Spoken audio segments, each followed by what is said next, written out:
Impact Family, impacting the world through healthy family. Selamat berjumpa kembali saudara-saudara. Apa kabar? Saya harap semuanya saudara memiliki shalom dari Tuhan, ya. Shalom.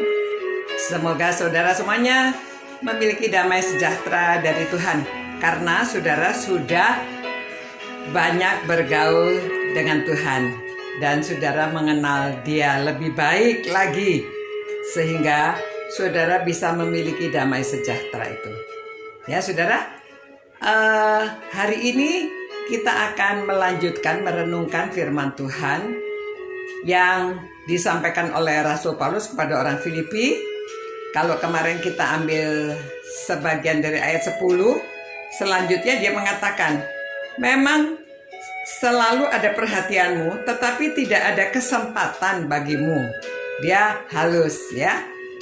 Dia mengatakan kalau orang Filipi itu sebetulnya ada perhatian, tapi karena tidak ada kesempatan sehingga sudah lama mereka melupakan dia, ya. Tapi sekarang dia senang karena pikiran dan perasaan mereka sudah bertumbuh kembali dan memperhatikan dia, ya. Nah, kemudian dia mengatakan, kukatakan ini bukannya karena kekurangan, sebab aku telah belajar mencukupkan diri dalam segala keadaan. Aku tahu apa itu kekurangan dan aku tahu apa itu kelimpahan. Dalam segala hal dan dalam segala perkara, tidak ada sesuatu yang merupakan rahasia bagiku, baik dalam hal kenyang maupun dalam hal kelaparan, baik dalam hal kelimpahan maupun dalam hal kekurangan. Saudara, kita itu hidup tidak selalu kekurangan, tidak selalu kelimpahan, ya.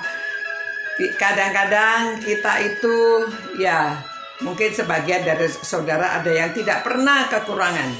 Ada, saudara, ya. Tetapi kekurangan dalam hal rohani atau kekurangan dalam batinnya. Tetapi ada juga orang yang kekurangan secara finansial. Orang kalau kekurangan itu, ya, yang namanya nggak punya, itu benar-benar nggak punya loh, saudara. Tidak ada sama sekali, tidak tahu apa yang harus dia lakukan, dia tidak bisa membeli apapun, ya.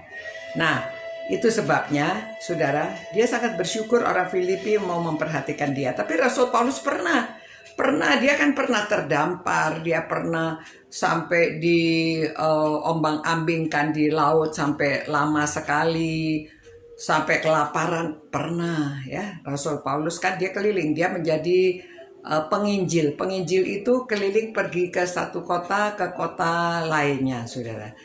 Dari satu negara ke negara yang lainnya, memberitakan Injil. Khususnya Rasul Paulus, ya, saudara nanti baca di Kisah Para Rasul. Nah, kadang-kadang malah dia didera, dia dianiaya. Jadi pernah dia di penjara, itu sebabnya. Jadi pernah dia kekurangan, tapi pernah juga kelimpahan karena dia juga bekerja, ya. Dia bisa membuat kemah. Zaman dulu tidak seperti zaman sekarang. Sekarang sudah diorganisir.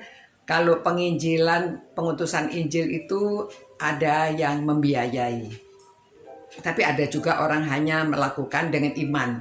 Itu sebabnya saudara-saudara, saudara dan saya, mari kita memperhatikan orang-orang yang bekerjanya khususnya untuk menjadi utusan Injil.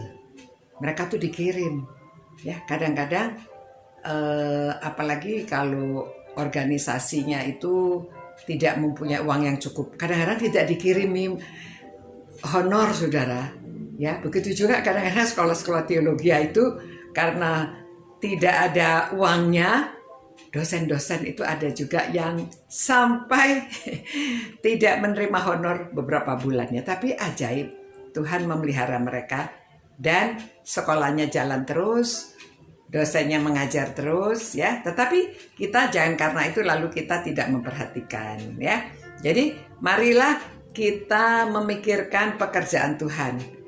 Selain kita memperhatikan orang yang sakit, orang yang kesusahan, orang yang sendirian, orang yang perlu perhatian secara emosi, tapi kita juga perhatikan orang yang membutuhkan secara finansial. Ya, biarlah Tuhan memberkati saudara dan kita bisa berbagi kepada orang lain. Saudara bahagia kalau kita bisa berbagi pada orang lain.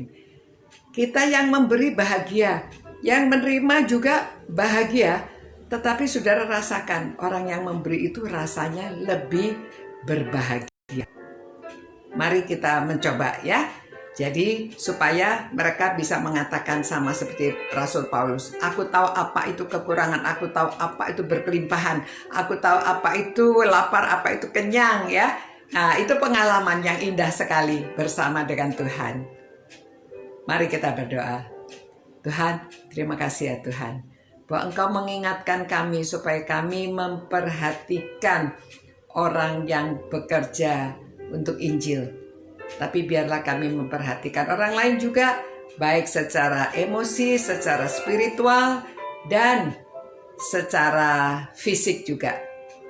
Pakailah kami semua Tuhan, berkatilah mereka yang merenungkan firman-Mu ini sehingga mereka dapat berbagi kepada orang lain. Dan nama Tuhan dimuliakan. Semua untuk Tuhan, untuk kemuliaan Tuhan, untuk kerajaan Tuhan. Demi nama Yesus kami berdoa. Amin. Selamat malam saudara-saudara. Semoga saudara diberkati terus ya. Dan Tuhan beserta dengan saudara. Selamat malam. Selamat beristirahat. Ciao. Impact Family, impacting the world through healthy family.